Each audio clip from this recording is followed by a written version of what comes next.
आता वैजूला चारा देऊन येतो. चल.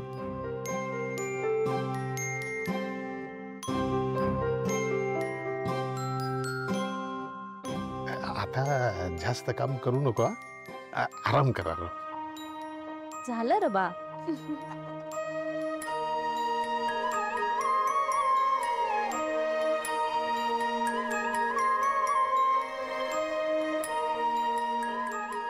सुमन, काल काय झालं माहितीये का? अहिल्या मॅडमने आपल्या पारूला जवळ घेऊन सांगितलं की ती त्यांचीच आहे म्हणून. एका ड्रायव्हरच्या, एका नोकराच्या मुलीला सून करून घेणार आहेत त्या. तसा शब्द दिलाय त्यांनी मला. तू बघशील, लय मोठं लग्न होणार आहे.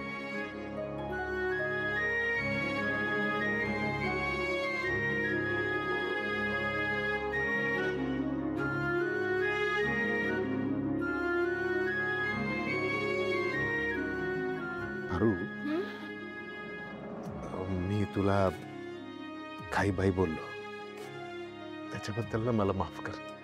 बा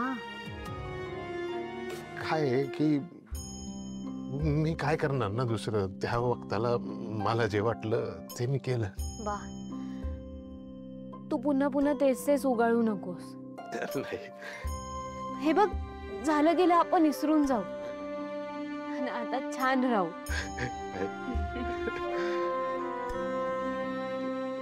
मी तुला ना हिनवण्यासाठी असं मालकीनबाई असं म्हणायचो, पण आता तू खरंच माझी मालकीनबाई होणार आणि मी तुझ्या गाडीवर ड्रायव्हर. हा, तू बी ना, रडू नकोस. मामा, आत येऊ? या ना, या ना, या बसा बसा. आदित्य बाबा बसा बसा. Good morning. Good morning. Aditya बाबा, तुम्ही तर माझा अंदाजच खोटा ठरवलं.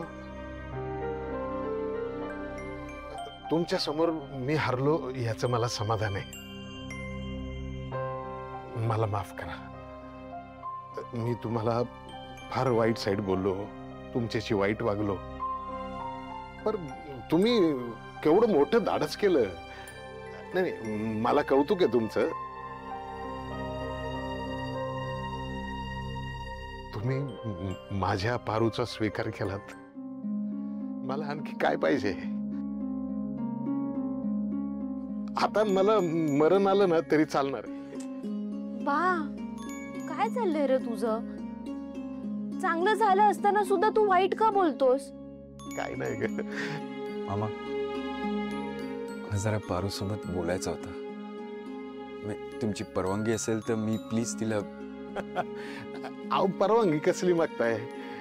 अहो, तुमची बायको आहे आता, ती किर्लोस्करांच्या होणाऱ्या सुनबाई आहेत. आता माझ्या परवानगीची काही गरज नाही.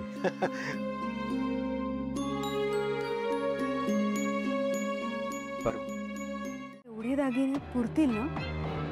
मला नाही वाटत ह्या दागिन्यांचा फार काही उपयोग होईल. सॉरी, पण जरा ओल्ड फॅशन नाही वाटत का? हळू बोल रे. आणि ऐक, हे ओल्ड फॅशन नाहीये, याला अँटिक ज्वेलरी म्हणतात. म्हणजे रेग्युलर दागिने असतात बघ, त्याच्यापेक्षा पण महाग असतात. आता अहिल्या वहिनींनी मला सांगितलं, दामिनी हे नीट सांभाळून कपाटात ठेव. पण काय आहे, हे मी तुझ्यासाठी घेऊन आली. ए नको नको आत्या, हे एवढे अँटिक दागिने असतील ना तर उगाच नको. मी दुसरं काहीतरी बघतो. ही संधी गेली तर मला परत परितोषची बिझनेस पार्टनर लवकर होताच येणार नाही. तिकडे कोण आहे? तू सारखं असं तिकडे का बघत असतेस? मी तिकडे येऊन बसू? नाही, मी तुझ्याशीच बोलत होते. फक्त इथे बघून विचार करत होते. काय आहे ना परितोष, माझे विचार ना खूप मोठे असतात. आता पण एक मोठा विचार केलाय मी. ऐक, मला सांग, आपण दागिने का ठेवतो घरात? नाही, तो एक उपयोग आहेच की आपल्याला छान मिरवता येतं. पण आम्ही का ठेवलेत माहितीये? एखादा वाईट प्रसंग आला, एखादी अडचण आली तर आपल्या कामी येतील हे दागिने. आणि तसं पण आता वहिनीने मला सांगितलं ना कपाटात ठेव, मग कपाटाची पावडर पडली, त्याची चमक गेली, मग कुणाला समजणारच नाही हे अँटिक आहे है ना. त्यापेक्षा तुझ्या कामी येतील आणि वहिनींना सुद्धा आनंदच होईल तुला उपयोगी पडले म्हणून हे दागिने. Sure sure 100%. 100%. अरे पण एकदा मारुतीला एकदा माझ्याशी येऊन बोलावंसं नाही वाटलं? आई तुला माहिती आहे ना मारुती मामा कसा आहे, तो असा जनरली नाही बोलणार.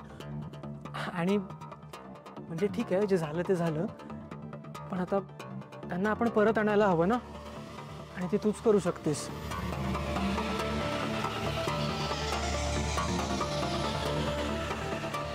हो म्हणजे मला फक्त एवढंच सांगायचंय की तुला दादा आणि पारू यांच्या रिलेशनशिपचा काहीच प्रॉब्लेम नाही, तरच मारुती मामा कन्व्हिन्स होईल का.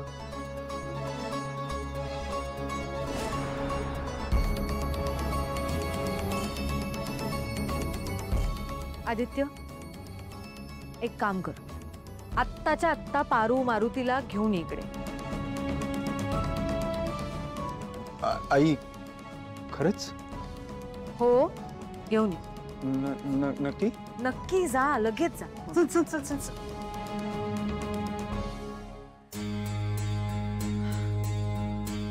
कान एवढ्याशा गोष्टीवरनं मारुतीने घर सोडायचा निर्णय घेतला होता.